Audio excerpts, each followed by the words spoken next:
appreciate your service then and now. That's great. At this time, I'd like to introduce our second speaker, and that's Donavan Goff. Donavan was born in 1980 in Hanford, California, to Tracy Goff and Philip Tribble. He's the oldest of 5 siblings. He graduated from high school in New Mexico in 1999. His military career began in 1999 when he arrived at Fort Jackson, South Carolina. While at Fort Jackson, he completed basic training and advanced individual training as a 75 Bravo Personnel Administrative Specialist. Upon completion of his training, he was stationed in Bamberg, Germany, where he did 2 overseas tours with headquarters and the headquarters detachment, 38th Personnel Services Battalion, as a clerk in the S1 shop. In 2004, he was stop-loss for deployment to Tikrit, Iraq, in support of the Army's 1st Infantry Division, also known as the Big Red 1. Upon completion of his employment, he left the Army on July 3, 2005.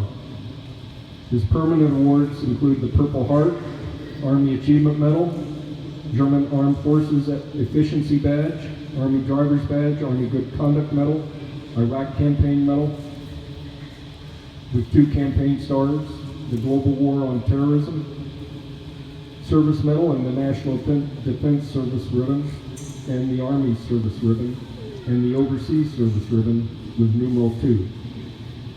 He's a member of the Military Order of the Purple Heart, the Veterans of Foreign Wars. He's the commander of District 1, Oregon Department of Veterans Affairs in the past, and he's currently serving as the adjutant of VFW Post 2848. Specialist Donavan Goff.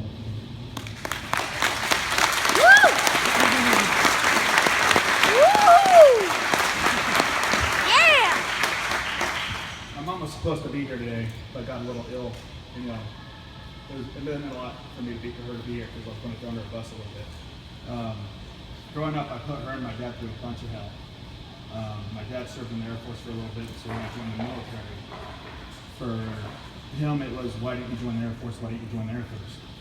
While my mom's still living in California, I gave her a call, and all she wanted to do was cuss out my dad. She had just watched Saving Private Ryan, and knowing that I joined the military killed her. So those 7 years I was in just about must have been hell. The military is a bunch of hurry up and wait, and I think that's how my career played out. You go into reception the first week of basic training, and there you get your gear, you learn some military lingo, do physical fitness and whatnot. Well, my week was 3. After that, you go right into your training for your job skill. Mine was a week late. When my training was done there, I was supposed to ship up directly to Germany. That was a 3-month wait. And then again, I got stop losses by Iraq things, so instead of getting out or going to a different unit, they're like, whoa, not so fast. This year on September 11th, us as a VFW put on a ceremony to dedicate the road sign you see in front of the cheese factory. And I know a lot of us remember where we were at that time. For me, I was home for my first time from Germany. And I had just dropped my dad off at the Air Force Base because he was working as a contractor on training jets for the F-117 stealth jets. And he called me. He's like, hey, you can't come pick me up. He's like, well, what are you talking about? He's like, are you watching the news? Like, no, you woke me up.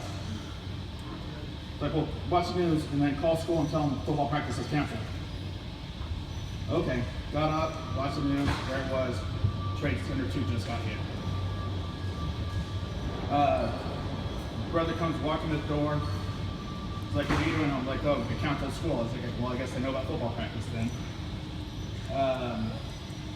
It was, after that was a pretty scary time for me. I was supposed to fly back to Germany on the 13th, and all the planes got stopped for that week of time frame. So I was on one of the first planes out, and my flight itinerary for me usually was get on the plane, be asleep before takeoff, hopefully be awake before we land. And I get on this plane, I can only think about is how there was less than 100 people on each of these planes that hit. I get on this first plane from El Paso to, I think we're going to Atlanta. There was 12 people on this plane, and all I could think was, holy hell, this is it. The only time I've ever stayed awake in my whole life on a plane. When I found out we were going to Iraq, it was a little bit bouncy. We were supposed to go in with the initial invasion.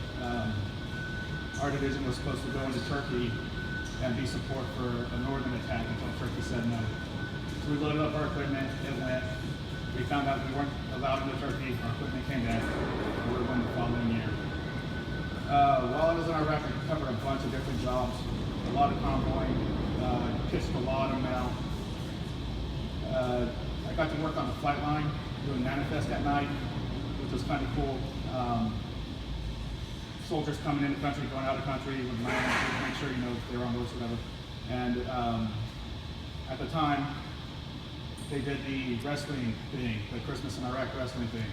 So I got to be the guy, got to put him on the plane to get out of the country. Getting blown up was strange. You'd think it hurt a lot more. I just remember how upset I was supposed to go on vacation in 3 weeks.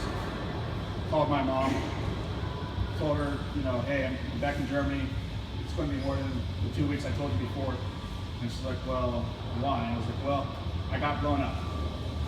She starts crying on the phone. I'm like, whoa, whoa, whoa, whoa. Relax, Mom. Chicks dig scars. And through her tears, I could hear her say, I know I'm one of them. Late in my career, during Iraq, I got to do more stuff with the mail. We had to go outside the wire every day, sort out newspapers, and go to different bases. You got to meet a bunch of the locals who were contracted out to the military.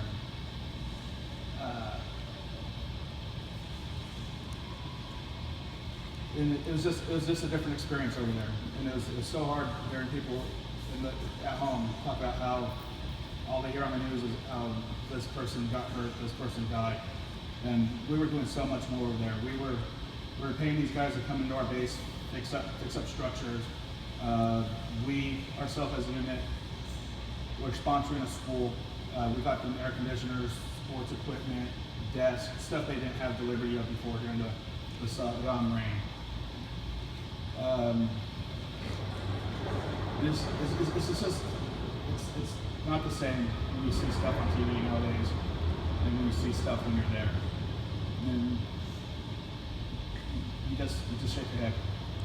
And I know a lot of people had different experiences.